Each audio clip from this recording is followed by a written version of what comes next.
പലസ്തീനികളെ കുടിയൊഴിപ്പിച്ച് ഈജിപ്തിലേക്കോ ജോർദാനിലേക്കോ മാറ്റണമെന്ന US president Donald ട്രംപിന്റെ നിലപാടിനെതിരെ Iran രംഗത്തെത്തിയിരിക്കുകയാണ്. ഗാസയിൽ നിന്നും പലസ്തീനികളെ കുടിയൊഴിപ്പിക്കണമെന്ന ആശയം അംഗീകരിക്കാനാവില്ല എന്ന് ഇറാൻ വിദേശകാര്യമന്ത്രി അബ്ബാസ് അരാഗ്ചി പറയുകയായിരുന്നു.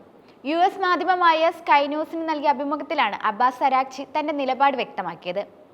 മേഖലയിൽ നിന്ന് പലസ്തീനെ ഇല്ലാതാക്കാനും പുറത്താക്കാനും കഴിയില്ല എന്നും പലസ്തീനികളെ പുറത്താക്കുന്നതിന് പകരം ഇസ്രയേലികളെ പുറത്താക്കാൻ ശ്രമിക്കുക എന്നും അദ്ദേഹം പറയുന്നു.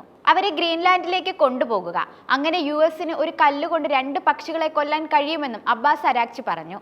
ഗാസയിലെ ഹമാസും ലെബ്നാനിലെ ഹിസ്ബുള്ളയും അടക്കമുള്ള കക്ഷികൾ കടുത്ത ആക്രമണങ്ങളെ വിജയകരമായി പ്രതിരോധിച്ചതായും അരാഗ്ചി പറയുന്നു.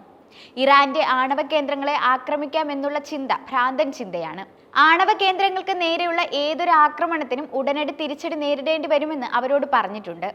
ആക്രമണം ഉണ്ടായാൽ അത് പശ്ചിമേഷ്യയിൽ ആരും പ്രതീക്ഷിക്കാത്ത പ്രത്യാഘാതങ്ങൾ ഉണ്ടാക്കുമെന്നും അദ്ദേഹം പറഞ്ഞു. അതേസമയം ഗാസ മുനമ്പിൽ നിന്നുള്ള അഭയാർത്ഥികളെ ജോർദാൻ, ഈജിപ്ത് ഉൾപ്പെടെയുള്ള അറബ് രാജ്യങ്ങൾ ഇനിയും ഏറ്റെടുക്കണമെന്ന് US പ്രസിഡന്റ് ഡൊണാൾഡ് ട്രംപ് അഭിപ്രായപ്പെട്ടിരുന്നു. ഗാസ വെടിപ്പാകണമെങ്കിൽ ജനങ്ങളെ മാറ്റിപ്പാർപ്പിക്കണമെന്നതാണ് ട്രംപ് മുന്നോട്ട് വെക്കുന്ന കാര്യം. കഴിഞ്ഞ ദിവസം ജോർദാൻ രാജാവ് അബ്ദുള്ള രണ്ടാമനുമായി നടത്തിയ ഫോൺ കോളിൽ ഇക്കാര്യം താൻ സംസാരിച്ചിരുന്നു. ഈജിപ്ത് പ്രസിഡന്റ് അബ്ദുള്ള ഹത്ത് അൽ-സിസിയുമായി ഇനി സംസാരിക്കുമെന്നും കുടിയേറ്റക്കാർക്കായി വീടുകൾ നിർമ്മിക്കുമെന്നും ട്രംപ് പറഞ്ഞു.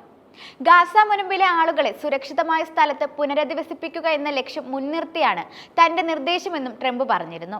എന്നാൽ ഗാസവാസികൾ ഈ നിർദ്ദേശത്തെ ആശങ്കയോടെയാണ് കാണുന്നത്. ട്രംപ് പറയുന്നത് പ്രകാരം മാറിയാൽ ഗാസ എന്നേക്കുമായി പ്രദേശവാസികൾക്ക് നഷ്ടമാകുന്ന സാഹചര്യം ഉണ്ടാകുമെന്നും അവർ ഭയപ്പെടുന്നുണ്ട്.